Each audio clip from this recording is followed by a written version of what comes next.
On est bien chez mamie? Ouais. Ouais. Je vais partir revoir les tomates. Allez, va. Il y a des... Et ouais, on est chez Moi, mamie. j'aime bien les tomates de jardin. Je fais une petite pause dans le ridaton, dans le feuilleton 24 heures. En fait, on a un souci de chauffe-eau à la maison. La résistance du chauffe-eau est morte. Donc du coup, étant dimanche, ça sera réparé que demain, lundi. Du coup, bah, je viens doucher les enfants chez mamie. Voilà, elle habite, ma mère, c'est vrai qu'elle habite pas loin de chez moi. Donc du coup, c'est pratique. Et puis, bah, elle a un petit jardin avec un noyer. Un énorme noyer. Du coup, super sympathique pour pouvoir jouer dessous, même quand il fait chaud. Bon, enfin là, il est 10 h du matin, il fait que 28, ça va. Bref, ce qu'il faut savoir, c'est qu'en bas, alors on ne voit pas de là, parce que là il y a la haie, mais en bas, il y a une... la direction. Ouais, en bas, il y a la piscine municipale. À quoi? Là, 400 mètres. Nous on n'est pas très loin, on habite à 1 km à peu près. Et à 400 mètres, il y a la piscine municipale du village qui est... bah, on est un village de 110 habitants, mais on a une super piscine municipale, donc c'est trop cool pour les enfants. Moi, j'ai appris à nager dedans, et là, mes enfants sont en train d'apprendre à nager dedans aussi, donc c'est trop rigolo. Bref, on était là pour parler lecture. Alors, désolé, hein, j'ai les enfants qui parlent à côté, mais bon. Le ridaton, j'ai pas mes livres là sur moi, mais je suis en train donc de faire un feuilleton 24 heures sur le week-end. En fait, on est plusieurs à le faire sur le Discord de EV3 Lecture. On n'a pas choisi spécialement une journée particulière, c'est sur le week-end, chacun le fait 24 heures sur le temps qu'elle peut. Donc moi j'ai commencé à 20h45 samedi soir. Je vous ai mis des petites images avec mes cheveux qui sortaient de la piscine. Ils n'étaient pas propres. Bref. Du coup, moi, pour les 24 heures, j'ai décidé donc de continuer ma lecture commune de la zone du dehors d'Alain Damasio. On en est au chapitre 19. Et du coup, j'ai pris aussi Outlander, le tome 3, que là, j'ai envie de dégommer au maximum, parce que Outlander, ça se lit très bien. Enfin, franchement, c'est... Autant Damasio, je crois que j'ai lu 1h30 hier, j'ai dû lire 43 pages. Autant ce matin, j'ai dû lire une demi-heure pendant le petit déjeuner, et j'ai dû lire déjà 50 pages. Donc ça se lit 3 fois plus vite. Parce que c'est pas du tout le même style littéraire, c'est pas du tout le même la même type d'histoire. Outlander, ça reste très action, très beaucoup de choses qui se passent. Damasio, c'est plus la zone du dehors. Donc voilà, je continue Outlander, j'en suis à la page 300 et je compte l'avancer au maximum ce week-end. Allez, à plus. Coucou. Alors je vous reprends aujourd'hui parce que là du coup on est mardi 19 juillet, il est 17h20, j'ai rendez-vous chez mon médecin traitant. Mes lunettes sont pas droites. J'ai rendez-vous chez mon médecin traitant à 17h30 qui à cette heure-ci peut avoir jusqu'à 1h30, 2h de retard. Alors j'ai pris mon bouquin, j'ai pris Outlander et du coup je vous reprends en sortant pour vous dire si il a eu du retard et du coup combien de pages j'ai réussi à lire. J'en suis à la page combien? Avec mon gros doigt. J'en suis à la page 367. Affaire à suivre. J'ai pas dû... Je suis en train de penser, je suis pas revenue pour vous faire un petit bilan de mon ridaton dimanche. Alors qui était un ridaton, je le savais, qui serait peut-être pas complètement... comment j'allais dire productif, mais c'est peut-être pas le mot, mais bon. Bref, j'ai lu un peu, mais pas autant que je pensais, vraiment, parce que on est allé à la piscine avec un de mes garçons. Et du coup, bah, j'ai pas pris mon livre parce que beaucoup de risques de mouiller, sachant qu'il y en a un, c'est pas le mien, c'est celui de la médiathèque. Et puis du coup, bah, j'avais pris mes chaussettes pour tricoter mes chaussettes et j'ai fini les chaussettes à la piscine. Voilà. Donc j'ai lu dimanche pour le ridaton. J'ai lu 1h30 en tout, ce qui me faisait un total. Alors par contre j'ai eu un bug je crois, parce que j'ai de 120 pages. Je suis un peu étonnée quand même, mais j'ai mal dû compter à un moment donné. Bref, c'est pas très grave. J'ai avancé La Zone du Dehors, j'ai avancé Outlander, le tome 3, dont je ne vous ai pas du tout parlé. Donc là j'ai mon rendez-vous, je vous prends en sortant pour vous dire à quelle heure je sors et le nombre de pages que j'ai pu lire. Faudra que je redresse mes lunettes. Et je viendrai vous reparler rapidement de La Zone du Dehors et d'Outlander, le tome 3. Allez, c'est parti, à plus tard. 18h40, je sors. Il avait 40 minutes de retard cette fois-ci. Ça va, c'est pas grave. Mais sur une petite performance. J'ai lu page 420. J'avais dit quoi? 360? J'ai eu 60 pages, je crois. Voilà, j'ai bien avancé. Outlander, le tome 3. Roche. Je sais pas si je le dis, mais en même temps, c'est pas un spoil quand même. Que Claire et Jamie se sont retrouvés. Ça peut pas être un spoil, ça, sinon ça serait pas l'histoire. On se doute bien qu'ils se retrouvent. A plus.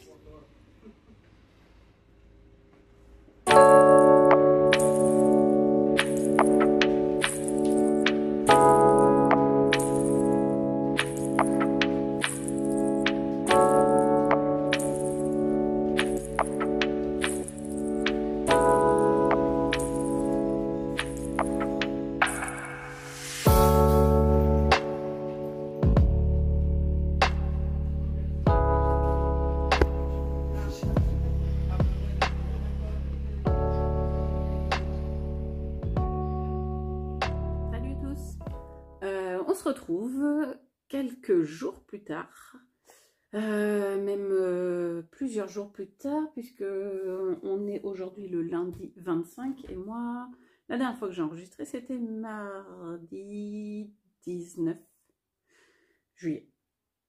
6 jours. Alors, en 6 jours. Alors, le mois de juillet, je l'annonce direct, la palle ne sera pas... tenue, j'ai pas réussi à lire ma palle. J'ai fini Tananam, La Zone du Dehors. Et j'ai mis un peu de temps avant de revenir en parler parce que c'est un livre qui est comment dire, complexe. Et pour moi, la critique est compliquée à construire. Dans le sens où, alors j'ai adoré, j'ai beaucoup aimé. J'ai un peu moins aimé que La Horde du Contrevent de Alain Damasio. Enfin, du même auteur. J'ai La Horde du Contrevent, j'ai vraiment eu un gros coup de cœur. Donc, c'est vrai que du coup, c'est un peu, voilà, un petit peu compliqué de retrouver un coup de cœur chez le même auteur. Mais j'ai voilà, très apprécié cette lecture. La Zone du Dehors. Alors, j'ai mis une critique sur Instagram où j'ai essayé d'expliquer un peu l'histoire en quelques mots. C'était un peu compliqué, donc je vais un peu développer ici. C'est un livre qui se passe dans un... Alors moi, j'appelle ça un satellite. Je ne sais pas, c'est un satellite exactement, une exoplanète créée artificiellement par les hommes, qui est située alors, sur les anneaux de Saturne, ou en tout cas tout proche de Saturne. Suite, la Terre est encore peuplée, mais alors très légèrement, par des peuples qui n'ont pas vraiment le choix de rester sur la Terre. Et sinon, le reste de la Terre a été ravagé. Attendez, je fais une pause, je vais fermer la porte qui grince. Donc, je disais que la Terre a été ravagée par les guerres chimiques, je vous fais bouger, les guerres chimiques, les villes sont complètement détruites, anéanties, plus personne ne peut y vivre, l'air est plus respirable, les radiations sont très importantes, bref, voilà. Il y a eu des gens, des personnes qui ont créé de toutes, voilà, avec un système pour amener de l'oxygène, qui, voilà, en gros, ils appellent ça des cerclons. Donc là, on est sur cerclon 1. Cerclon 1, il y a enfin, ça pourrait se situer un peu au centre, il y a un cube où le gouvernement siège dans ce cube. Puis, plus on s'éloigne, plus les cercles sont... les classes sociales sont pauvres, on va dire. À l'extérieur de ce cerclon, même l'air est même pollué en permanence. Il y a des radiations, les gens vivent avec les radiations en permanence, donc ils sont plus ou moins irradiés, plus ou moins en bonne santé. Et il y a un système dans ces cerclons, parce que là c'est cerclon 1, mais il y a aussi cerclon 2, cerclon 3, et on apprend aussi que d'autres cerclons sont en train de se construire. Et d'ailleurs, les gens habitant, enfin les terriens, les gens de la Terre, voient ça comme ces cerclons-là comme le rêve absolu d'aller y habiter, puisque pour eux, ce sont des endroits qui sont utopiques par rapport à la vie sur Terre et le fait qu'elle soit dévastée. Donc, dans ces cerclons, il y a un système de gouvernement qui, tous les 2 ans, chaque citoyen, tout le monde, subit une espèce de vague de tests, donc sur leurs compétences, mais également sur leur sociabilité. Chacun note son voisin, son prochain, son collègue, est-ce que c'est un bon parent, est-ce que c'est un bon ami, est-ce qu'il est assez ceci, assez cela. Donc avec toutes ces notes-là, mises par tout le monde dans chaque truc, ça fait un classement. Et les gens montent ou descendent du classement. Sachant que plus personne n'a de prénom, mais tout le monde, leur nouveau nom est lié à leur classement. Le président, c'est A. Et tous les gens du gouvernement, c'est B, C, D, E. C'est les 1 lettrés. Quand on passe à 2 lettres, par exemple AB, c'est qu'on est le Premier ministre.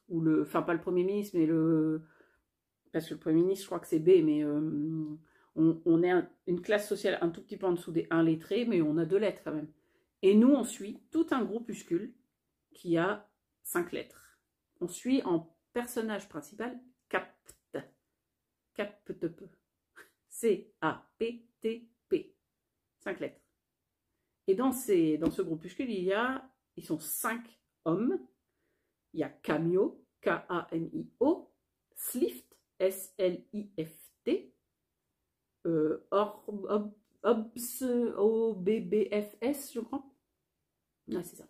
Et Brix, B-R-I-K-S. Donc, il y a des noms plus ou moins prononçables. Et nous, ce qu'on suit là, les 5, c'est des voltés. Des gens qui font partie de la volte, qui sont même le noyau dur de la volte. Ils disent ne pas diriger la volte, puisqu'ils ne veulent pas justement être des dirigeants. Ce qu'ils veulent, eux, c'est pas la révolution. C'est pour ça qu'ils ont enlevé le R, ils ont enlevé le E, et ils appellent ça la volte. Ils veulent la volution, donc le changement et l'évolution d'un système qu'ils trouvent injuste, qu'ils trouvent totalitaire, parce que dans les habitants de Cerclon, dans les classes à l'extérieur du cercle, enfin sur le bord extérieur du cercle, il y a ce qu'ils appellent la zone. Et la radzone, les radzonards, les radiés, les irradiés. C'est tout un jeu de mots parce que Alain Damasio, c'est son style. il joue avec les mots tout le temps. Il y a beaucoup de jeux de mots. Et des fois, d'ailleurs, enfin, à la première lecture, on revient sur la phrase parce que le sens le sens de la phrase y est si on capte bien le jeu de mots. Et c'est vrai que ça, moi j'aime beaucoup. C'est vraiment ce que j'apprécie chez Damasio, c'est cette façon de danser, de chanter avec les mots là, c'est impressionnant. Je trouve que c'est un exercice, enfin moi je saurais pas du tout faire, j'apprécie vraiment beaucoup ce qu'il fait. Du coup, ces gens-là, ces 5 personnes-là, alors ces 5-là plus une femme, la seule et unique femme du livre. On entend parler un tout petit peu, mais vraiment un mini peu de la femme de Brix, qui a une femme et une fille. On croise quelques personnages féminins, mais vraiment, dans le cube, là où vivent les lettrés, c'est que des hommes. La Volte, on n'entend parler que d'hommes.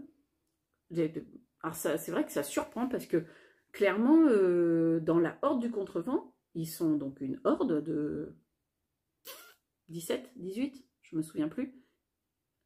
Je trouvais justement que l'égalité homme-femme était marquée et qu'en plus les personnages féminins masculins n'étaient pas du tout stéréotypés, que chaque personnage n'était pas...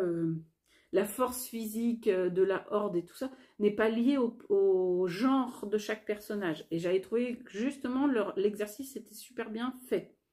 Alors là par contre, voilà. On a Boule de Chat. Alors elle, Boule de Chat, c'est parce qu'elle a un nom qui n'est pas prononçable. Ces 5 lettres sont pas... BDCHT. BDCHT. Du coup, ses copains l'appellent, enfin ses amis, la surnomme Boule de Chat. Boule ou Boule de Chat. Voilà. Alors, bon, bah, il y a elle, qui est donc alors, la petite amie de Capote. Ce groupe-là veut faire l'évolution. Alors, c'est interdit, hein, ils doivent se rencontrer clandestinement, ils doivent se parler s'ils se téléphonent, c'est pas vraiment des téléphones, hein, le système de communication, les télévisions c'est par hologramme, enfin tout est en réalité virtuelle, tout est en, comment on appelle ça, en immersion dans les informations. On peut mettre les informations en 3D et être immergé dans l'actualité, dans la télé. D'ailleurs, il y a tout plein de passages sur la présence de la publicité, comment dire, la manipulation des foules par la publicité, par les médias, comment les médias truquent les images, comment ils font des montages pour nous faire croire à des choses. Donc tout ça, toute cette critique, moi j'ai vraiment beaucoup aimé. Le groupe de Volution, de la Volte, eux, voilà, ils critiquent ce truc-là. Ils veulent, au tout début c'est ça, ils veulent renverser le pouvoir en place. En fait, ils sont toujours contre ce que le gouvernement fait. Mais au fur et à mesure du bouquin, on se rend compte, surtout dans le point de vue de Capt, qu'on suit le plus, que finalement, ils sont contre tout, mais pourquoi ils sont? C'est vraiment, moi j'ai eu le ressenti de quelqu'un qui voulait pas de ce qui était en place, qui voulait autre chose, et qui évolue dans sa réflexion, et on le suit dans sa façon de voir les choses et de vouloir changer les choses. Et j'ai trouvé ça très intéressant, de fait qu'on ne part pas d'un point A où on a un système en place, un groupe révolutionnaire, on fait la révolution, et il se passe ça. Il y a plein d'actions, petit à petit, qui sont menées, qui emmènent les gens à bouger ou pas dans leurs idées.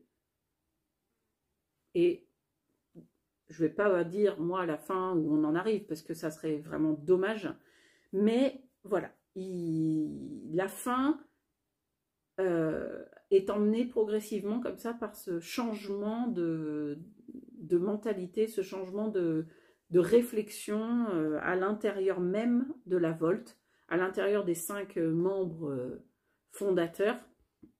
Ils ont, voilà, chacun évolue et chacun donne ses réflexions. Alors, chacun, quand je dis chacun, il faut savoir que quand on change de personnage, ah, oula, c'est vachement clair, c'est pas dit qui c'est qui parle, c'est juste, on sait qu'on change grâce à ce petit sigle. Donc des fois, on met quelques phrases avant de comprendre qui parle. Des fois, on met le paragraphe d'ailleurs. Mais bon, généralement, on capte bien qui... Enfin, moi, ça m'a pas trop posé de problème. Qui parle. Et puis, bah, c'est vrai que, bon, Damasio, c'est un peu sa marque de fabrique aussi. Dans la Horde, chaque personnage a un petit signe. Et il faut savoir, faut se rappeler qui a quel signe pour savoir qui parle. Donc là, bah, c'est un petit peu pareil. Sauf sur certains passages où c'est... Et là, je vois, par exemple, il y a tout un chapitre où c'est une seule personne. La réflexion d'une seule personne. Donc là, il n'y a pas de changement de personnage. Et donc, le bouquin, il est construit d'une manière qui est un peu... Il y a un petit passage, on va dire, actif, puis une réunion ou un discours ou un dialogue, puis une réflexion interne dans la tête d'un des personnages, puis une action mise en place, puis... Il y a beaucoup de choses. C'est pas vraiment action, il y a beaucoup de discours, beaucoup de passages politisés. Il faut s'accrocher quand même parce que j'avoue qu'il y aura un petit moment ou deux où ça peut être un poil barbant. Voilà, après moi j'ai beaucoup aimé, mais c'est vrai que je peux comprendre qu'il y ait un décrochage sur certains passages. Mais ça passe. C'est un tout petit, enfin je dirais c'est entre les chapitres 5 à 8, 9 là, où c'est peut-être un peu... Et puis par contre après, une fois que l'action, une fois que le plan se dessine, c'est bon, on va jusqu'au bout. Nous on l'a lu avec, en lecture commune avec plusieurs filles, on avait dit un chapitre par jour. J'avoue que de temps en temps j'aurais peut-être lu 2 chapitres par jour, je l'aurais lu toute seule, j'aurais peut-être avancé un tout petit peu plus vite. Mais bon, c'est pas là. Bon. Eh bien, écoutez, si vous êtes fan du genre, allez-y, parce que franchement, c'est très bien. Enfin, je pense qu'il faut essayer de le lire au moins, voilà, c'est pour s'en faire son propre avis, parce que c'est un livre un peu particulier, donc qui peut plaire ou pas du tout. Hein. Voilà, faut y aller pour voir, mais moi, je sais que je vous le conseille. La Zone du Dehors. Dans cette édition, moi, que j'avais trouvée dans une braderie de livres, édition de la Volt. Édition La Volt, d'ailleurs. Ouais, c'est ça. Édition La Volt. Et alors, la bonne surprise, c'est qu'il y a un DVD dedans. Le DVD de La Zone du Dehors. Visiblement, c'est un film qui est tiré du livre. Donc, il est en très bon état. Voilà, moi, je l'ai trouvé. En plus, c'était une braderie à prix libre. Donc, je ne sais plus combien j'avais donné parce que j'avais trouvé super cette édition quand même. Mais voilà. C'était trop cool, franchement. Donc j'attends parce que je pense que mon mari, je lui ai conseillé de le lire, je pense qu'il va le lire. Et du coup, on visionnera le film ensemble. Je vous ferai un retour le jour où on aura visionné ça. Puis, j'avais aussi en cours, donc, on voit mon marque-page, on voit que donc je n'ai pas fini ce livre. Outlander, le tome 3, le voyage. Emprunté à la médiathèque, et d'ailleurs il va falloir que je accélère parce qu'il faut que je le rende. Gros fail. En fait, voilà, le mois de juillet, on fait beaucoup de choses en extérieur, on bouge pas mal et du coup je lis un peu moins. Mais... Bref, en même temps, c'est quand même une pavasse, hein, 2000 pages. La Zone du Dehors, il n'empêche que ça fait 500 pages, mais ça se lit pas si vite que ça. Bon, bref, c'est comme ça. Donc, Outlander, ben, j'en parle rapidement quand même parce que j'en suis à un peu plus de la moitié. Claire, qu'on voit pas sa tête avec le code barre. Jamie Fraser.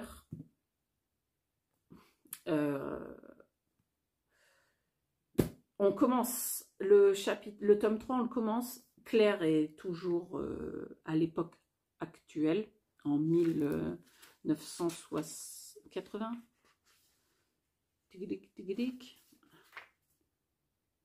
1968. Oui, je vais. 1968.